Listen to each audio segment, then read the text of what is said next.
And welcome back to Parliament. And it is, of course, that day that is one of the outstanding dates on the calendar in politics. And it's, of course, SONA, the State of the Nation Address 2019. And with me right now is the Chief Whip of the opposition, the official opposition in Parliament, the Democratic Alliance, John Steenhuisen. Well, thanks for coming through. Let me just dive right in. But let's start here. The Democratic Alliance actually delivered their own alternative State of the Nation address. Why? Well, I think what we want to do was set out an alternative vision for South Africa to show that things don't have to be the way they are, that we can have change, we can have progress as a country, but it's going to require some tough choices to be made, and certainly tougher choices than President Ramaphosa has made over the course of the last first year of his presidency. We set out some very ambitious targets. He's not met many of those targets, and we set out a clear vision about how you could get people back to work, but most importantly, how you can get South Africa working again under a DA-led administration.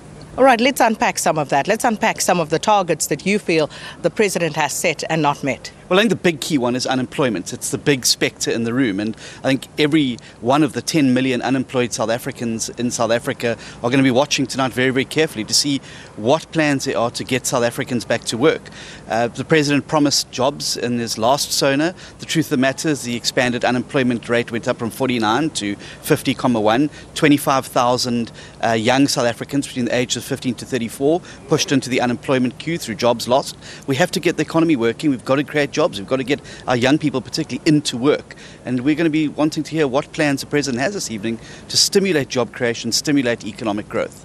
What plans do the DA have alternatively for that? Well, we've shown where we govern in the Western Cape that in fact the youth unemployment is the lowest in the country, that of the jobs created in South Africa last year, half of those jobs were created in the DA-run Western Cape, because we believe in the right policies, eliminating corruption, ensuring you have your entire budget being spent where it needs to be, but also a partnership with business, not treating business as an enemy, but treating it as a partnership in development, and then stimulating investment and job creation here. And that's why we've had the Western Cape economy grew last year, unlike the rest of the country, and we were able to get more people back into work.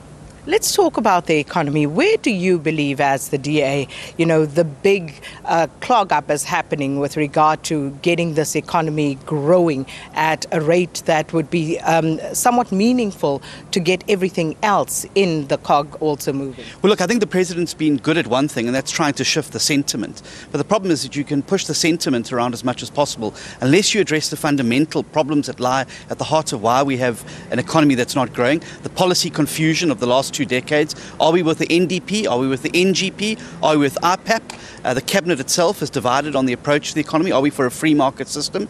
Do we want the state, heavy state intervention?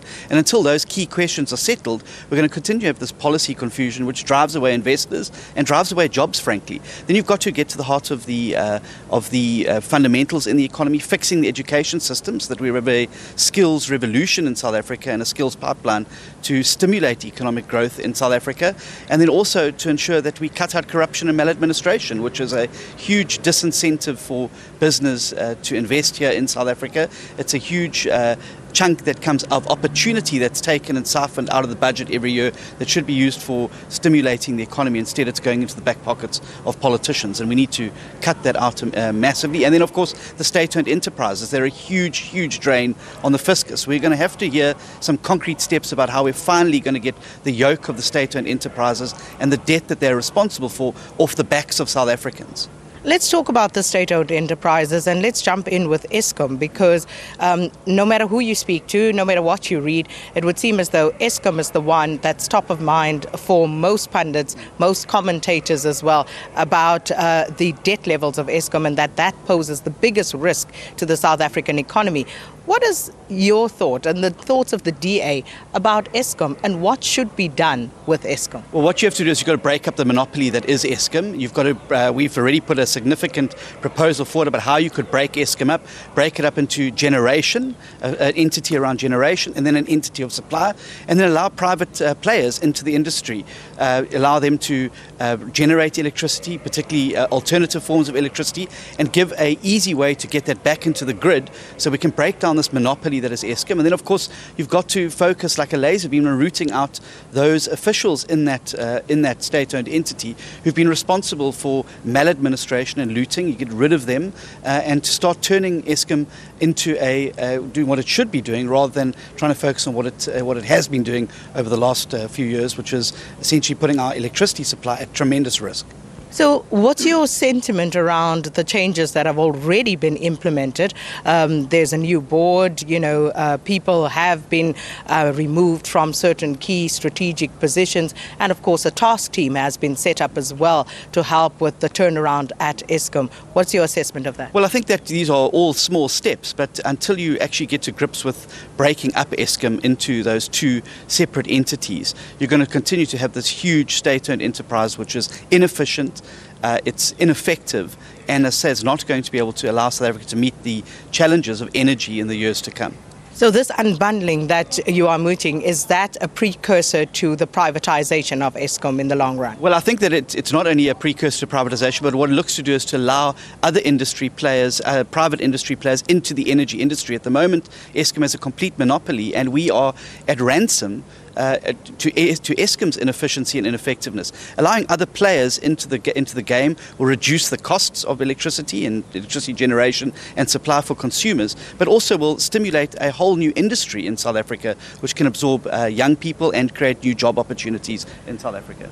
Just a final question. Isn't that counterintuitive, though, when you talk about an economy that has failed to create jobs? So you have the unemployment rate, at an unacceptably high level, and then you go and you privatize an essential commodity like electricity. Isn't that counterintuitive? No, I don't think it's counterintuitive at all, because what you will do is, if you break up the state monopoly, you attract a whole host of new startup companies, of entrepreneurship. You'll encourage a whole host of new forms of energy generation, which will be able to attract young people and new entrants into the market, stimulate a whole new industry around electricity supply and generation, start getting South Africans back to work and with giving them real job opportunities instead of having it all located in one big state-owned enterprise which is inefficient and unable to now meet its own salary bill. Well, John Steenhuisen, the Chief Whip of the Democratic Alliance, here with me this morning. No doubt we'll be talking more. And of course, tonight after the State of the Nation address, there will of course be reaction to what the President has to say about some of the issues that we've touched on right now. All right, for now, we're going to give it back to Leanne in Auckland Park. And it's for now, back to you, and we'll be back later on with more Chief Whips and other dignitaries here at Parliament.